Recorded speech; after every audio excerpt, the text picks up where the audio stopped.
Daily Words of God. A life spent seeking fame and fortune leaves one at a loss in the face of death. Because of the Creator's sovereignty and predestination, a lonely soul that started out with nothing to its name gains parents and a family, the chance to become a member of the human race, the chance to experience human life and see the world. This soul also gains the chance to experience the Creator's sovereignty, to know the marvelousness of the Creator's creation, and more than that, to know and become subject to the Creator's authority. Yet most people do not really seize this rare and fleeting opportunity. One exhausts a lifetime's worth of energy fighting against fate, spends all of one's time bustling about, trying to feed one's family and shuttling back and forth between wealth and status. The things that people treasure are family, money, and fame, and they view these as the most valuable things in life. All people complain about their fates, yet still they push to the back of their minds the issues that are most imperative to examine and understand. Why man is alive, how man should live, what the value and meaning of life are. They spend their entire lives, however long they may last, merely rushing about, seeking fame and fortune, until their youth has fled and they have become gray and wrinkled. They live in this way until they see that fame and fortune cannot stop their slide towards senility, that money cannot fill the emptiness of the heart, that no one is exempt from the laws of birth, aging, sickness, and death, that no one can escape what fate has in store. Only when they are forced to confront life's final juncture do they truly grasp that even if one owns vast wealth and extensive assets, even if one is privileged and of high rank, one still cannot escape death and must return to their original position, a solitary soul with nothing to its name. When people have parents, they believe their parents are everything. When people have property, they think that money is one's mainstay, that it is the means by which one lives. When people have status, they cling tightly to it and would risk their lives for its sake. Only when people are about to let go of this world do they realize that the things they spent their lives pursuing are nothing but fleeting clouds, none of which they can hold on to, none of which they can take with them, none of which can exempt them from death, none of which can provide company or consolation to a lonely soul on its journey back. Least of all, none of these things can save a person and enable them to transcend death. The fame and fortune that one gains in the material world give temporary satisfaction, passing pleasure, a false sense of ease. In the process, they cause one to lose one's way, and so people, as they thrash about in the vast sea of humanity, craving peace, comfort, and tranquility of heart, are engulfed by wave after wave. When people have yet to figure out the questions that are most crucial to understand, where they come from, why they are alive, where they are going, and so forth, they are seduced by fame and fortune, misled and controlled by them, and irrevocably lost. Time flies. Years pass in the blink of an eye, and before one realizes it, one has bid farewell to the best years of one's life.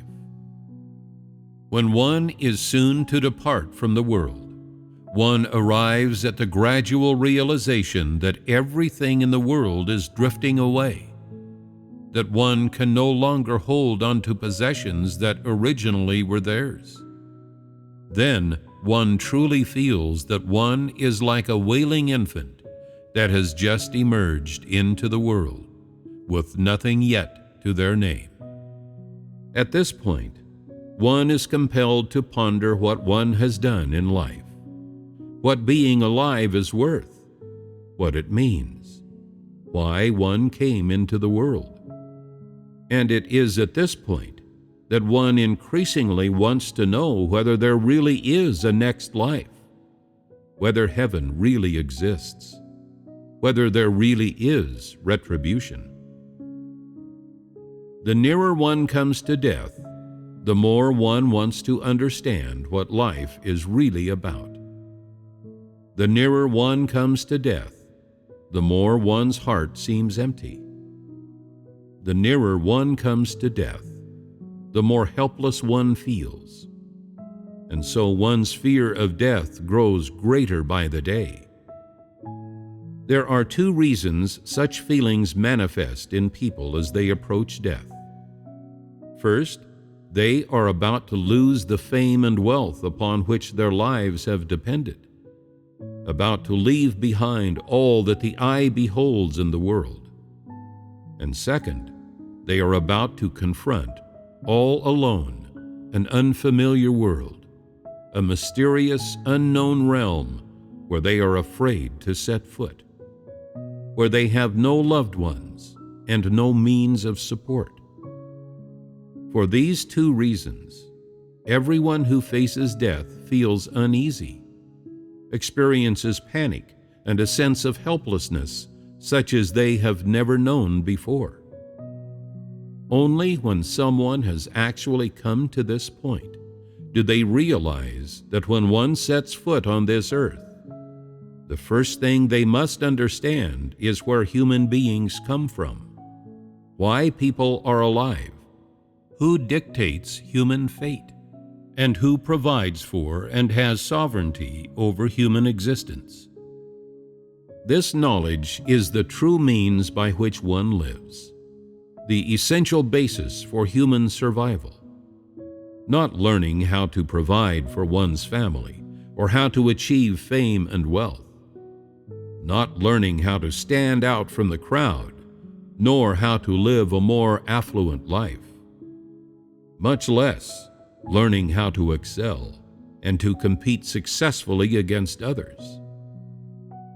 Though the various survival skills that people spend their lives mastering can offer an abundance of material comforts, they never bring true peace and consolation to one's heart, but instead make people constantly lose their direction, have difficulty controlling themselves, and miss every opportunity to learn the meaning of life. These survival skills create an undercurrent of anxiety about how to face death properly. People's lives are ruined in this way. The Creator treats everyone fairly, giving everyone a lifetime's worth of opportunities to experience and know His sovereignty. Yet it is only when death draws near, when its specter looms, that one begins to see the light, and then it is too late. People spend their lives chasing after money and fame. They clutch at these straws, thinking they are their only means of support, as if by having them they could live on, exempt from death. But only when they are about to die do they realize how distant these things are from them, how weak they are in the face of death, how easily they shatter, how lonely and helpless they are, with nowhere to turn. They realize that life cannot be bought with money or fame, that no matter how wealthy a person may be, no matter how lofty their position, All are equally poor and insignificant in the face of death. They realize that money cannot buy life, that fame cannot erase death, that neither money nor fame can lengthen a person's life by a single minute, a single second. The more people feel this way, the more they yearn to keep on living. The more people feel this way, the more they dread the approach of death. Only at this point do they truly realize that their lives do not belong to them, are not theirs to control, and that one has no say over whether one lives or dies, that all of this lies outside of one's control.